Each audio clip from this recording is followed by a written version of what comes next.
this particular field was to give me an understanding of the social process of supervision from my own experience, but also I was finding quite a lot throughout my experience that supervision was a very inconsistent process. And just after hearing the talks, and the very powerful and inspirational talks this morning and again this afternoon, it made me even change my own opinion about that understanding of the social process. And even maybe I'd like to share maybe at another point in the future near kind of my relationships with both my supervisors and how that's shaped me as an educator and as a doctoral student as well. But one of the reasons I decided to embark on the action research process was I thought it would be useful to try and influence change in supervision. Even things around developing frameworks or developing something that would assist practice educators to give a more meaningful experience to their students. And I suppose I wanted this kind of an iterative research process that capitalised on the learning for myself as a very selfish process, but also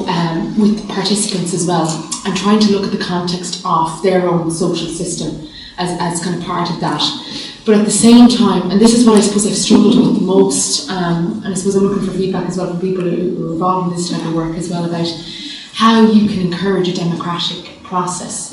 And there is that element of power which I'll talk about later on in terms of the political aspect of it. But how can you ensure it's worthwhile and that you're trying to, I suppose, engage in that practical knowledge and trying to share and they share with you and trying to ensure that that all happens. And my experience has been quite, I suppose, different to kind of what I set out originally. And really, I suppose, the word that I focus on when I get stuck in this PhD and in my kind of writing at the moment in my kind of data analysis is integrity. Mm-hmm. And I suppose there's very little known about that whole process and how that's developed or how that's diminished or how that deteriorates in practice settings and in healthcare settings across the country and even on an international level, and how you can do that to try and mediate change on a successful level. Because again, like going back to your talk this morning about education and how people have kind of an idea of what it should be and what it should look like, but how it's again inconsistent and our attitudes and everything around it. So we don't really have anything to go on either in social care around how you can mediate change successfully, because it is very disparate and can be very fractured, because I suppose the type of client groups that you're dealing with in social care are extremely marginalised and extremely vulnerable, and the professionals that end up working in that sector can become influenced by that and become vulnerable, and their confidence can deteriorate quite significantly with that. So it's really unknown as to how that all, I suppose, develops and how that happens. But another, I suppose, question that came up for me over the past year or so has been, it's really unclear as to how professionals make decisions, and particularly in student placements, about how they structure their supervision, how they engage with the student. And that's what I really wanted to get a bit more detail and try and grapple with that and try and understand it. And I think I suppose from a social care perspective that's hugely important, but I think it can link and connect with some other disciplines as well about how do we inform our decisions and where does that actually come from? Okay, so why do we treat people in particular ways and how do we structure that overall dynamic? So there's some broader questions to deal with. So in terms of designing the whole study, I suppose I really wanted to ensure that there was that integrity, that involvement and inclusion of practitioners in terms of them coming to me thinking about how they envisage change and how they determine what change is needed. But also the wider aspect of this was to figure out then how can that change be implemented or how can you carry that out,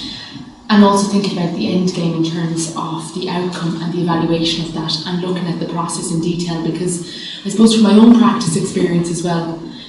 people have ideas about how change should be initiated, and a lot of it is coming from policy decisions or from very top down, and nobody actually maps out the implementation of that, and even very scantily how that will look in practice. So I wanted to ensure that there was that integrity of the practitioners was coming through. And I decided to spend some time with the practice educators in my sample before I actually completed the research as kind of a pilot study, and that threw up lots of other questions for me. So I spent quite a bit of time with the individual practice educators, and that also coloured my view of kind of what was going to happen next. And I suppose at the end of that initial period, then I decided to negotiate the study design with the social care practice educators through a series of different workshops. So again, taking it to the next level and trying to progress and trying to process all of that. So I had my ideas for the actual design of it, and I suppose that was based on my observations of spending time with them, but also their own experience of supervision themselves. So it became this huge kind of interplay of lots of ideas, and it was very intermeshed. And at that point at the study, I became very bogged down, and I had so much to kind of move through with the practice educators that there was a lot of conflict for me and also for them. And for me as a researcher, I felt, I suppose, disempowered, but also from the practice educator's point of view, I felt I had such a responsibility to them to help them work through it that I didn't feel I had confidence in myself to kind of push it through the next stage. So I relied a lot on my supervisors at that particular point. And I suppose they were both coming from different disciplines, and one of my supervisors had a very different viewpoint compared to the other, and I was grappling with that at the time and kind of was very worn down. And this is at a very early stage in the study, and trying to move forward and trying to wade through it was difficult. So I suppose what I tried to do next in terms of trying to negotiate it, I suppose that really, made me reflect on the actual purpose of the actual research and what I wanted to get out of it and what the participants wanted to get out of it. And this whole democratic impulse of what we should do in the best interest of everybody became core to my research. And I suppose another kind of insight that I had was that if the practice educators were true partners in the study, it was deciding the course of events in the light of the findings that had arisen from this whole pilot aspect of it. The findings were more likely to be relevant to their practice if they owned it themselves. So it was really, I was taking my guidance from the practice educators rather than my own initial thoughts and ideas as how to move this forward. And at that point, and this might sound, I suppose, less popular, but I suppose I spent a lot of time with my supervisors thinking about this. My supervisors weren't of the impression or of the opinion that this was a useful exercise, and I needed to kind of move forward myself with my own idea rather than taking it from the point of view of the participants. And I suppose at that point I gained the confidence to actually say no and say I want to spend more time with the participants and really work through that. And that was probably one of the most difficult aspects of my experience to date, because again at the time I felt, no, I really want to be true to this research and with the voice of the practice educators come through, but on the other side of the fence I wanted to, I suppose, maintain a good working relationship with my supervisors and do as they had said, and their kind of focus was on this is a bit out there in terms of we don't know where this can go, and this will lead your research into a different area that we don't feel that we're capable to supervise. And when somebody says something like that to you, it kind of knocks you back in terms of, well, okay, well I just park it and go back to a traditional method that's been tried and tested before, and I know I can move forward with that and it'll be much easier. But do I want to do this research for the purposes that I set out to in the very beginning? So that was a kind of a turning point, but a turning point for the better in a way, but it's led me to kind of other questions now in terms of when I do have issues or struggles or problems, the supervisors always come back to me and say, well, you need to do what you feel is right. But then my other voice in my head would say, but is this going to get me through? Yeah. And I'm always struggling with that. So I suppose just to continue on with the kind of the design of the research study and how this has all kind of progressed on, I suppose I spent more time doing the interviews with the practice educators and using this data, so going into more depth. And to be honest, there's so much there now at the moment. I feel like I'm losing aspects of it too as I go through the analysis, because there's just so much of really valuable and also a lot of negative things as well, that when this is dissemination and when this is shared won't be as positive for the sector as I would have expected in the beginning. And again, it could be my naivety in terms of thinking that, oh well, everything is okay and this, but it's actually, there's lots of hidden things and invisible things that have come out. So I suppose trying to map out that supervision experience and looking at other aspects of the supervision experience that's also influencing that. So that was something that was kind of, I suppose, hidden for me at the beginning, but it's all revealing itself now at the moment. And I suppose I decided then to, the initial findings, to feed those back to the educators in a kind of a reflective discussion group. And again, there's more depth coming out of that, but it also has been really useful, that aspect of it, to feed it back into the wider group of the different practice educators across the country, to let them make sense of it and to conceptualise it for themselves. So again, it's helped in the untangling of what I felt was I was creating a bit of a mess for practice educators and leaving them quite exposed to a certain extent. And my initial hope was that it would help them identify changes in the supervision that they wish to make over time, and to identify the factors that enabled them but also hindered them in terms of giving the best supervision experience. So, I suppose another aspect of it too is what impact this has had on the practice educators in their own role and their own position. And I suppose these additional type of reflective sessions were held with the senior management of some of these practice educators. And again, I took that decision to go to kind of another a higher level to share the findings, because what was coming out for me was that there was enormous difficulties and tensions between management and between frontline staff and supervisors. And I suppose I was getting them to consider the implications for professional practice. So for me, doing something like that lended itself to developing that practical way of knowing and to actually think about how this can be embedded in their practice and to get, this was engagement and buy-in from people who are actually making these decisions, to make them aware of some of the difficulties that has happened. And it was this ongoing, because open access, so I would kind of call it as open access to findings throughout the study,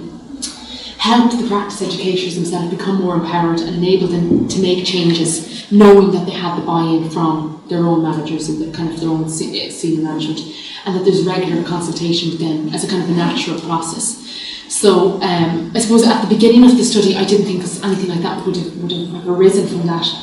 but it arose because I decided, I suppose, to ensure that there was some kind of accountability on my part if I was going in trying to discuss these sensitive and kind of very political types of issues, that there was changes that were going to be made for these practice educators, so they didn't feel that they were kind of exposed at the end of that. And I suppose just to finish up then in terms of some of the other challenges that I found over the past while or so looking at this doctoral piece of work, I suppose thinking about my participants, and something that came up for me when doing some of my reading was that when you're thinking about a group of educators or really a community of practice, participation members are made rather than born, and I had this sense when I was doing some of the reflective discussion groups with the participants that it was nearly forced upon them. It was something that I've struggled with kind of since, in terms of I had nearly created or made that rather than being born through their own learning from it, and it was something kind of that didn't kind of sit well and was uncomfortable with me. And I suppose task exhaustion was also a concern, because this research kind of brought me into further data collection and further discussion, further consultation. I was conscious that participants would become exhausted by the overall process, or that they would become overwhelmed. And another aspect of it was trying to avoid, I suppose, raising false hope for participants. So again, in terms of talking to them about the changes that they could make, I was very cautious in the beginning to kind of make any ambitious statements about the impact of this either, but also to be kind of realistic with them at the beginning as well in terms of the limitations of it. And that's why I spent so much time at the beginning, spending time with the participants and observing their practice, was because I wanted to establish that trust so they could be real and they could be open and they could be honest. But that brought with itself its own political dimensions as well. And I suppose that's why I was talking about having meetings with kind of some of the management, because really I suppose when participation is linked to decision making, it does become political, because it kind of, I suppose, moves into a dynamic of where does the power sit now, and where is that distribution of power. And it's something that I'm looking at the moment in terms of that whole power piece. I don't want to dwell too much on it, because I think it could turn into an overall power piece in terms of the PhD, and I don't want to particularly go down that route either, because there's so much other stuff that has came up. But I suppose that's just a summary of my experiences to date in terms of action research. It's been a hugely, I suppose, powerful and inspirational experience for me, and it's also, I suppose, given me the confidence to kind of move into different aspects of the research. And I really, I suppose, want the insights and the voices of the practice educators to come out, rather than my focus on what I feel is hugely important. And it's a struggle I constantly have with my own supervisors, and I think it will be a struggle to kind of finish this process as well. And I just think this could go on and on as well, in terms of when this is finished, that something else can kind of appear out of it too. So it's been really worthwhile. So